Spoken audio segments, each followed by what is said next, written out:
Indonesia menduduki peringkat ketiga untuk fatherless country, di mana pendapat psikologis dan adakah kemungkinan Indonesia akan setara dengan Afrika Selatan soal fatherless country? Padahal aku juga nggak memilih untuk nggak punya papa. Dengan kenangan baik yang nggak aku punya gitu sama ayah. Nggak pernah ada sosok ayah di dalam kehidupan aku sih.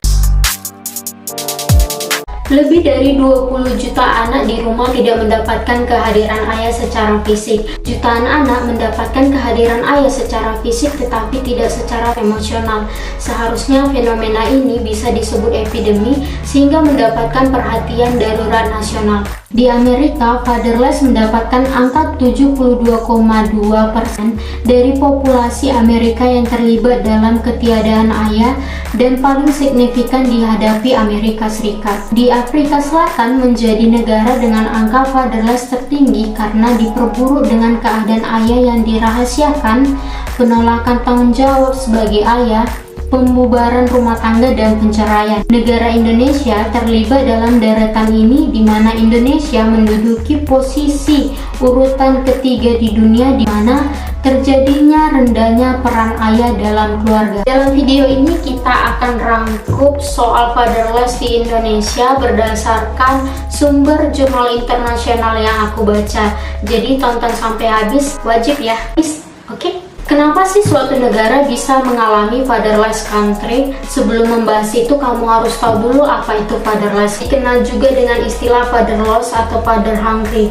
Fatherless adalah suatu ketiadaan peran ayah dalam proses pengasuhan, di mana kondisi ini mendapatkan kalimat yatim piatu sebelum waktunya. Fatherless yang merupakan penyakit sosial menjadi situasi menyulitkan dihadapi banyak negara di dunia, baik itu kehilangan, broken home, atau keterlantaran. Lalu apa yang membedakan fatherless country di Indonesia dengan fatherless di negara barat? Negara barat, fatherless terjadi karena ayah dan ibu tidak menikah. Sedangkan di Indonesia, ayah dan ibu menikah, tetapi tugas untuk pengasuhan tidak terpenuhi atau only mother. Positive people pasti tahu soal kebiasaan tradisional di mana ayah tugasnya hanya mencari nafkah, sedangkan ibu mengurus rumah, mengurus anak, atau menyediakan makanan setiap hari. Pernah nggak sih terpikir gimana rasanya kalau bermain dengan ayah atau bermain dengan ibu? Tentu dengan ayah itu berani untuk mengambil resiko tantangan, sedangkan kalau kita bermain dengan ibu itu dengan penuh kehati-hatian. Tapi dipikir-pikir, kalau untuk mematahkan kebiasaan tradisional ini, sebenarnya tugas ayah di rumah itu apa sih? Yang pertama, keterlibatan dengan semua aktivitas yang dilakukan oleh anak.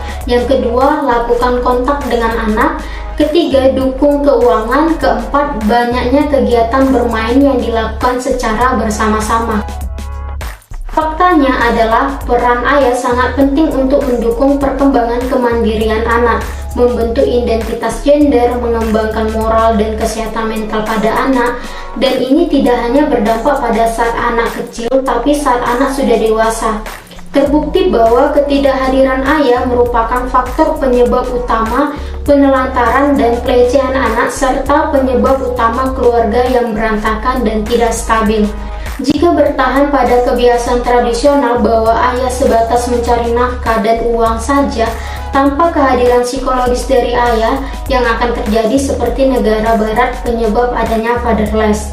Akibat fatherless di bagian negara barat, muncul indikasi kuat bahwa di kota-kota besar pada orang dewasa sama sekali tidak jelas apakah mereka ingin berkeluarga, bahkan enggan untuk melanjutkan generasi. Fatherless atau father hungry, sebenarnya ini sangat berdampak pada psikologis, baik dari aspek perkembangan anak, pada situasi ibu, ataupun keadaan suatu negara atau masyarakat. Yang pertama adalah gangguan kecemasan dan depresi. Ketiadaan ayah mempengaruhi kesehatan mental anak, terutama pembentukan gejala seperti gangguan kecemasan dan gangguan depresi.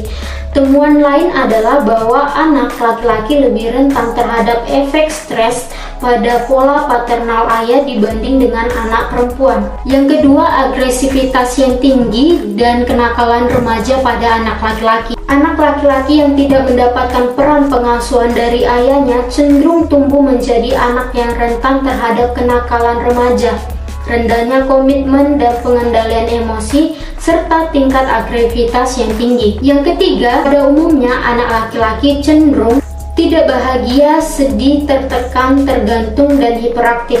Anak perempuan tumbuh lebih cenderung terlalu bergantung. Yang keempat, sulit menerima dan memberi cinta. Menghalangi anak-anak untuk menerima dan memberi cinta, akibatnya masalah perilaku anak-anak yang terus-menerus terjadi. Yang kelima, prestasi akademik dan persepsi dirinya buruk. Ketiadaan peran ayah membuat anak-anak menderita karena kurangnya dukungan pendidikan dan akses perawatan kesehatan. Yang keenam, seks bebas pada anak perempuan. Penelitian menemukan bahwa anak perempuan yang dibesarkan tanpa ayah lebih cenderung melakukan hubungan seksual pada usia dini daripada mereka yang dibesarkan dengan ayah. Yang ketujuh, tidak dapat menyesuaikan diri. Penelitian sebelumnya membuktikan orang dewasa yang tidak memiliki peran ayah saat masih anak-anak lebih mungkin secara psikologis tidak dapat menyesuaikan diri. Akhir video, aku mau ngucapin terima kasih banyak udah tonton video ini sampai habis. Diingatkan kembali buat kita semua bahwa pentingnya peran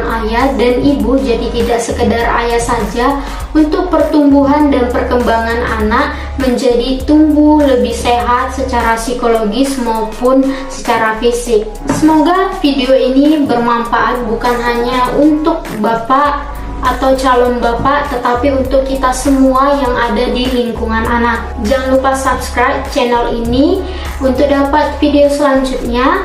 Like jika kamu suka ataupun tidak suka, dan share karena ini bermanfaat. Oke, positive people, see you next time.